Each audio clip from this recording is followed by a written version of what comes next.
नमस्कार. रुचकर स्वाद यूट्यूब चॅनलमध्ये तुम्हा सर्वांचं मनापासून स्वागत आहे. तर आज आपण पाहणार आहोत इथं अतिशय चवदार खमंग अशी पालकची भाजी, तेही अतिशय वेगळ्या आणि सोप्या पद्धतीनं.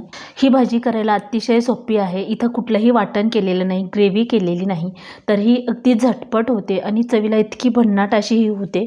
पालकची भाजी कोवळी घेतल्यानंतर परतायला बरं पडतं आणि पटकन परतून होते. सकाळच्या गडबडीत किंवा तुम्हाला वेळ नसेल तेव्हासुद्धा कोवळी भाजी पटकन बनवून होते.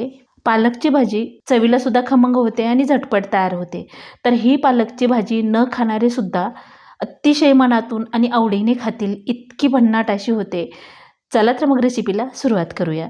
तर इथं आपण 2 पेंडी पालक घेतलेला आहे. हा पालक अतिशय कवळा आहे, त्यामुळे थोडासा पोपटी दिसतोय आणि हा पालक कट करायच्या अगोदरच 10 ते 15 मिनिट पाण्यात ठेवायचा, 2 वेळा धुवायचा परत आणि थोडंसं मीठ टाकून परत थोडा वेळ ठेवायचा, म्हणजे कुठलं केमिकल वगैरे असेल तर ते निघलं जाईल.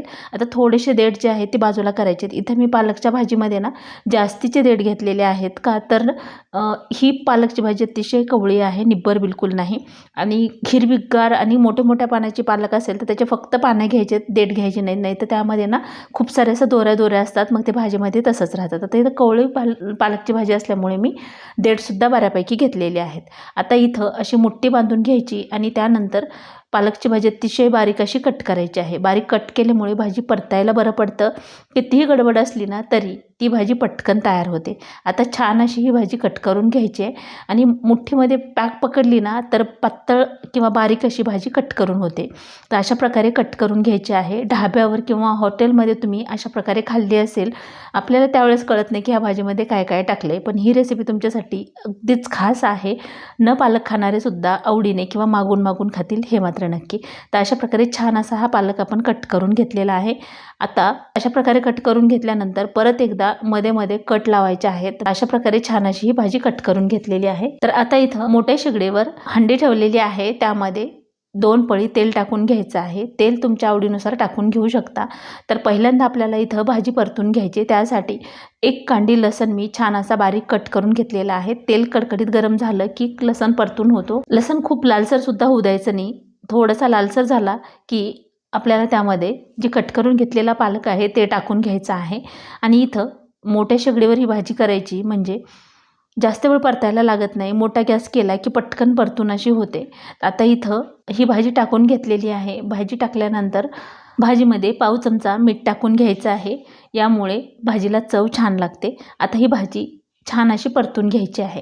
तर आता इथं परतताना ना तुम्ही लो फ्लेमवर जर भाजी परता गेलात ना तर त्याला पाणी सुटतं आणि परतण्याची प्रोसेस होत नाही. त्यामुळे कधीही तुम्हाला झटपट भाजी करायची असेल ना तर ती हाय फ्लेमवर परतून घ्यायची, म्हणजे पटकन शिजल्यासुद्धा जाते, जास्त पाणी सुटत नाही त्याला. आता इथं अंगचं पाणी थोडंसं सुटलेलं आहे, तरी पण आपण हे थोडंसं पाणी कमी होईपर्यंत परतून घ्यायचे. जास्त पण कोरडी भाजी करायची नाही, नाही तर त्यातले पोषण तत्व त्यामध्ये राहणार नाहीत.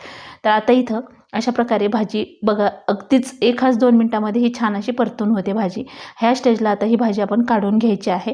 तुम्ही इथं आहे ह्याच भांड्यामध्ये ही भाजी करून घेऊ शकता किंवा दुसरं भांडं वापरलं तरी चालतं, पण मी ना ही भाजी काढून घेणार आहे आणि ह्याच भांड्यामध्ये परत एकदा फोडणी टाकणार आहे.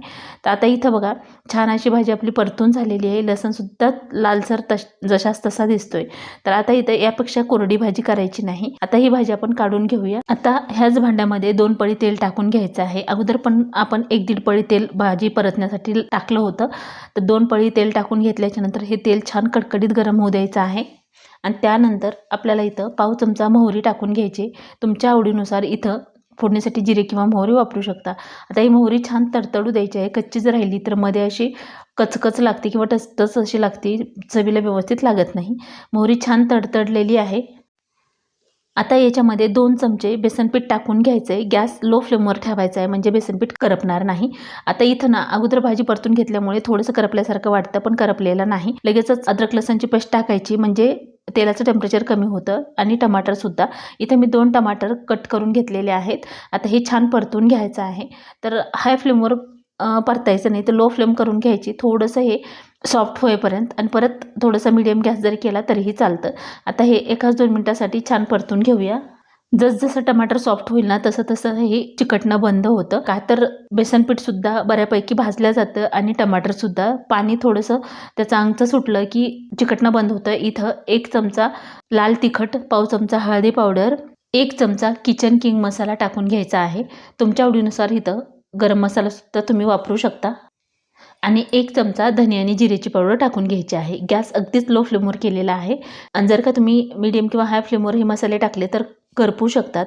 आता इथं फक्त एखाद सेकंद हे परतून घ्यायचं आहे आणि याच्यामध्ये बाजूला मी गरम पाणी करायला ठेवलेलं आहे. त्याच्यामधलं अर्धा कप पाणी याच्यामध्ये टाकून घ्यायचं आहे. थोडंसं पाणी टाकलं ना परत हे शोषून घेतं बेसनपीठ वगैरे असल्यामुळे. परत आपल्याला अर्धा कप पाणी टाकून घ्यायचं आहे किंवा अर्धा कपला थोडंसं कमी टाकायचं आहे. थोडंसं शिजलं की चिकटणं बंद होतं, म्हणजे खाली करपणार किंवा लागणार नाही बुडाला. तर आता इथं 2 वेळा पाणी टाकलेलं आहे. तर आता इथं बघा आणखीन पाव कप मी पाणी टाकले आणि अशा प्रकारे हे झालेलं आहे. आता चिकटणं बऱ्यापैकी बंद होतं का त्याला थोडंसं तेल सुटायला लागलेलं आहे. एखाद मिनिटासाठी झाकून ठेवूया. तर 1 मिनिट झालेलं आहे. तर बघू शकता थोडंसं तेल सेपरेट झालेलं आहे. आता आपण हलवून घेऊया आणि हलवून घेतलं ना परत हे बुडाला वगैरे लागत नाही. हलवून घ्यायचं आहे आणि परत त्याच्यामध्ये थोडंसं पाणी ॲड करायचं आहे. जितकी ही ग्रेव्ही व्यवस्थित शिजेल ना तेवढा आपला पालक चवीला खमंग होणार आहे. तर थोडंसं मी अर्धा कप पाणी परत याच्यामध्ये टाकून घेतलेलं आहे. 2 वेळा आपल्याला हे झाकून शिजवून घ्यायचं आहे. तर मग अशी एखाद्या मिनिटासाठी झाकून ठेवलं होतं. परत आपण इथं 2-4 मिनिटासाठी झाकून ठेवणार आहोत. पण मध्ये 1-1.5 मिनिटांनी हे चेक करायचं आहे. 2-4 खडे साखरेचे टाकून घेतलेले आहेत. थोडीशी कोथिंबीर टाकूया आणि परत ह्याला 5 मिनिटासाठी झाकून ठेवायचं आहे. तर 5 मिनिट झालेले आहेत. तर बघू शकता छान अशी ग्रेव्ही शिजलेली आहे. परत एकदा एक वेळ हे छान असं हलवून घेऊया.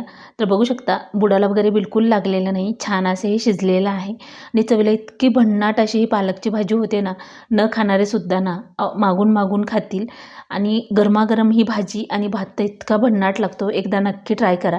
आता आपण इथं भाजी जी परतून घेतलेली आहे ती टाकायची आहे आणि याच्यानंतर आपल्याला ही भाजी हलवून घ्यायची आहे. म्हणजेच ह्या जी ग्रेव्ही आपण शिजवून घेतली ह्याच्यामध्ये भाजी छान अशी मिक्स करून घ्यायची आहे. आता मिक्स केल्यानंतर आत्ताचा रंग आणि जसं शिजेल ना तेव्हाचा रंग बघा खूप फरक पडतो. आणि परतून भाजी घेतल्यामुळे ना हिरवागार रंग भाजीचा जशास तसाच राहतो. नाहीतर आपण गरगटा भाजी वगैरे करतो ना तेव्हा त्या भाजीचा रंग चेंज होतो, पण इथं तसं होत नाही. आता हे हलवून घेतल्याच्या नंतर याच्यामध्ये मीठ किंवा तिखटाचं प्रमाण कमी आहे का ते चेक करायचं आहे. तर आता हे हलवून घेतले. पालकची भाजी याच्यामध्ये ॲड केल्यानंतर एखाद्या मिनिट हलवून घेतलं किंवा भाजी शिजली की त्यामध्ये 2 चमचे शेंगदाण्याचं कूट टाकायचं आहे. इथं आपण कुठलंही वाटण केलेलं नाही. शेंगदाण्याचं कूट ना थोडंसं रवाळ असायला हवं, म्हणजे भाजी अगदीच रवाळ अशी दिसते आणि चवीलासुद्धा खूप भन्नाट लागते. इथं शेंगदाण्याचं कूट जास्तीचं वापरायचं नाही. 2च चमचे आपण इथं टाकलेले आहे 2 पेंडीसाठी. तर यामुळे भाजी अतिशय खमंग चवीला होते. तर आता आपण ह्या भाजीला वाफ निघाले की 1-2 मिनिटासाठी झाकून ठेवणार आहोत. तर झाकून ठेवल्यानंतर बघू शकता थोडंसं तेल सेपरेट झालेलं आहे. तर परत ह्या भाजीला एकदा हलवून घ्यायचं आहे. तर असं 2 वेळा करायचं आहे. म्हणजे काय होतं, भाजीतलं तेल जे आपण टाकलेलं आहे ना ते जेव्हा सेपरेट होईल तेव्हा समजायचं की भाजी आपली परफेक्ट अशी शिजलेली आहे. चवीलासुद्धा तितकीच भन्नाट लागते आणि दिसायसुद्धा तितकीच मस्त दिसते. आता हे हलवून घेतल्यानंतर परत एकदा आपण इथं झाकून ठेवणार आहोत. तर पहिल्यापेक्षा बघा तेल बऱ्यापैकी सेपरेट झालेलं आहे आणि भाजीसुद्धा अतिशय मस्त अशी दिसते. तर ह्या स्टेजला समजायचं की आपली भाजी परफेक्ट अशी झालेली आहे. तर चमच्यामध्ये घेतल्यानंतर बघू शकता किती सुरेख ही भाजी दिसते. ही भाजी तुम्ही भात, भाकरी किंवा चपातीसोबत खाऊ शकता. भाजी जेव्हा छान शिजेल ना तेव्हा हलवून घेतली तरी त्यामधलं तेल जे आहे ते भाजीमध्ये व्यवस्थित असं दिसतं. आपल्या घरातील व्यक्तींना बिलकुल वाटणार नाही की आपण ही भाजी घरी बनवली. एखाद्या हॉटेल किंवा रेस्टॉरंटसारखी ही भाजी चवीला भन्नाट अशी होते. तर आजची ही पालकच्या भाजीची रेसिपी तुम्हाला कशी वाटली ती कमेंट करून नक्की सांगा. व्हिडिओ आवडला असेल तर लाईक करा, शेअर करा, सबस्क्राईब करा आणि पूर्ण रेसिपी पाहिल्याबद्दल धन्यवाद. चला तर भेटूया अशाच एका छानशा रेसिपीमध्ये. Bye bye and take care.